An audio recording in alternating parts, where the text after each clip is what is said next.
Hello and welcome. I'm Judy Rees, and with me is James Tripp. James, Hello. who should keep watching? Um, well, we're making this video for people because it's a core piece of information that we want to share here. And it is for people who are trained in hypnosis and have a desire to be able to create highly personalized, deeply resonant, impactful and meaningful trances for clients. And just to say, a lot of people, when they learn hypnosis, they're left with two routes, which is either reading scripts to clients, which is often not personally meaningful or impactful, or running sort of out of the box impersonalized processes, which again are not personal or necessarily so impactful for clients unless, luck intervenes on the behalf of the therapist. So we're looking at going beyond that and creating things that are directly personal, deeply meaningful, and thus impactful for the clients. And why are you talking about this? I'm talking about this because I have been known as a hypnotherapist and a hypnotist for a long time. And when I started out doing hypnotherapy many years back, I wasn't necessarily getting the results that I wanted to get. It was a little bit hit and miss. And then I learned clean language and symbolic modeling, as you know, because you were one of the people that I learned from. And it was an enormous game changer for me. It enabled me to start doing stuff and creating shifts with clients that before I wasn't even getting close to doing. So for that reason, and people who are familiar with my work will have heard me evangelizing about clean language, particularly in the past. I mean, I've got a very eclectic approach now. At one point, clean language was front and center, and now it's something which is it's more implicit and embodied, so I don't tend to think about it or talk about it so much. But, the value in learning to do this and what it did for me in terms of what I could do for my clients was absolutely huge. So that's why I'm here now. And I suppose I'm here because I've been teaching and working with clean language for a very long time and seen a lot of different change agents, everyone from business people of various kinds through to hypnotists, pick up on these clean language skills. And the people I've kept in touch with, like you, they initially get very excited about clean language, and then clean language becomes just part of how they do stuff. So when you start with it, it's a specific thing that you practice and you want to get good at that. But then it seems to climb into everything else they do and just become a normal part of how people do things. Absolutely, yeah. Yeah, it's a huge thing. So I know I've had a lot of people for a long time, because I mentioned clean language many times in many places, asking me, "Oh, James, are you going to run a clean language training?" And the answer to that has always been no. I'm not going to run a clean language training because that's not my specialism. I'm not a clean language trainer. So it's something I've always kind of hung back from doing, yet have been asked over and over again to run the clean language training. So I didn't see any reason to jump in and do what other people were already doing very, very well. But I do think, aside from that, there is a place for teaching how we can use clean language and symbolic modeling, specifically within the context of creating the kinds of trances that most hypnotherapists would love to be able to create on the fly. To know you have the skills, the capacities to do that without having to look at some script book or follow somebody else's by rote, step-by-step process. So I think there's a real space to teach this specific application of clean language. And that specific application of clean language, we can teach reasonably straightforwardly in a couple of days. Absolutely, yes. We're not doing the 21 days of training that I used to run years ago, where turn people into clean language clones kind of thing. This is a very specific application to add to existing skills that hypnotherapists, hypnotists will already have. Yes, absolutely. And the division of labor here, I think, is interesting, because you are more of the master of elicitation, of metaphor, in terms of outcomes and resources, very personalized metaphors, and being able to get a lot of detail and a lot of depth and a lot of richness on that. And for me, I'm the guy that plugs that information into classic suggestion structures and hypnotic language. So this is how we're dividing for those watching this is how we're dividing the labor up here with it. Which is going to be, I think, really good fun. I think to spend 2 days doing those two things together, it's going to be really enjoyable, and Absolutely. it's going to be high value. Yes. I was talking to one of my coaching clients early this morning, and he was saying that as a hypnotherapist, when he uses clean language with his clients, he gets longer lasting results. So he was talking, the particular client he was talking about was somebody who had a night eating problem. She would get up in the night and sort of gorge on all sorts of forbidden foods.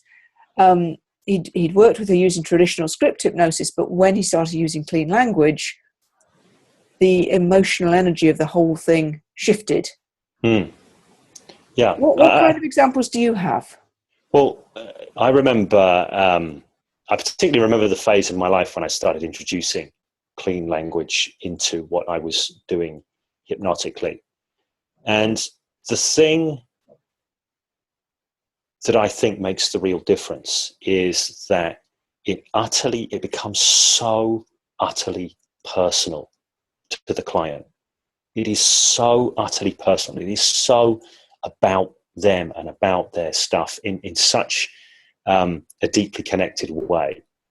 And I think that that's the thing that it sort of engenders a whole other level of buy-in on behalf of the client, on the behalf of the client. So I remember when I first started bringing this stuff in, I remember this is just an arbitrary case that's popped into my mind of somebody I was working with who was at a teaching college. I used to go and do work at the College of Osteopaths, which is where I previously trained in osteopathy. I used to go back and assist people who were having a tough time there because the teaching clinic was a pretty harsh environment, a very high pressure environment, because you're going and you're working with people and you've got these clinicians sort of breathing down your neck, and the culture there is not the most nurturing culture.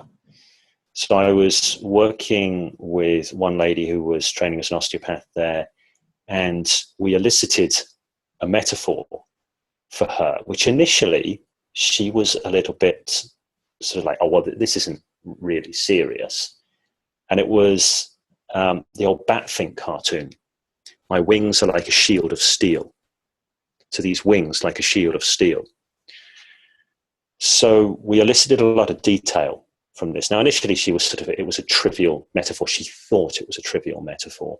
But we elicited this metaphor and got detail on it. And then following that, I did the quote-unquote trance work, the kind of more classic therapeutic trance. And using Milton language and structuring was able to bring this metaphor vividly to life for her within trance, quote-unquote. And this was absolutely huge for her. When I saw her the next week, she was just alive. She was glowing with absolutely, vibrant with what a difference it had made. And she said, when I went in to work and the clinician was there, I just felt those wings like a shield of steel all around me. And I was able to just be totally focused on what I wanted to do. And there's, looking at that, there's no way that I could have got anything like that with some script about tomato plants or something.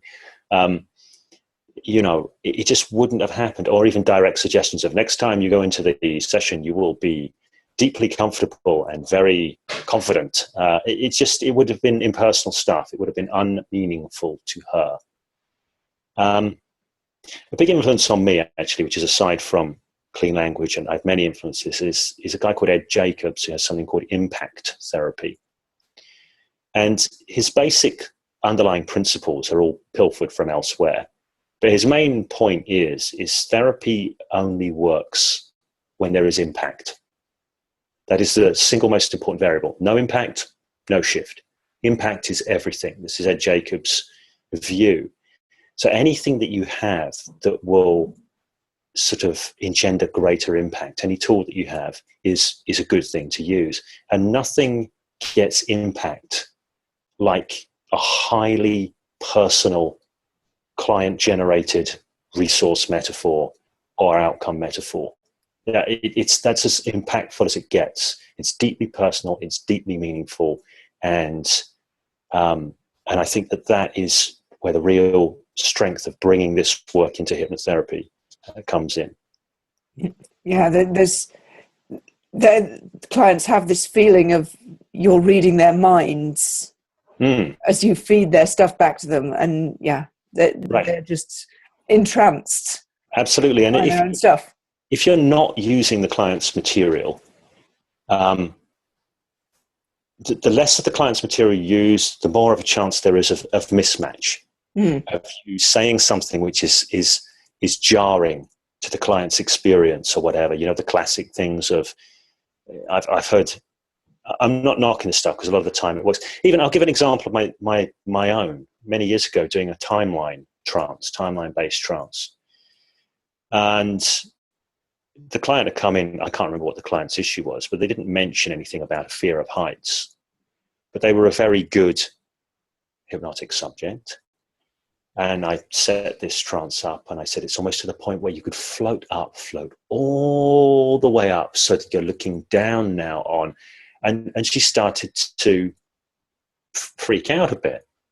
And I sort of rounded it off and brought her back into the present moment, asked her what was occurring. She said, I have a terrible fear of heights. So I wanted to do, by imposing that timeline metaphor and the structure of it of floating up and floating out into the future and back into the past, for her, and I'm not saying it's always going to happen with everyone with a fear of heights, but the fact of the matter was the metaphor was a clash for what was going on within her system, and therefore was not a useful vehicle for doing the work. But if you're eliciting the metaphors from the client, and that's what you're working with, that's always going to be a vehicle for doing sort of for doing work that is congruent with what's going on for the client, congruent with their system, so to speak, avoiding clashes. And I suspect we could talk about this for hours, but we need to finish this video and say there's going to be a training at long last. Indeed.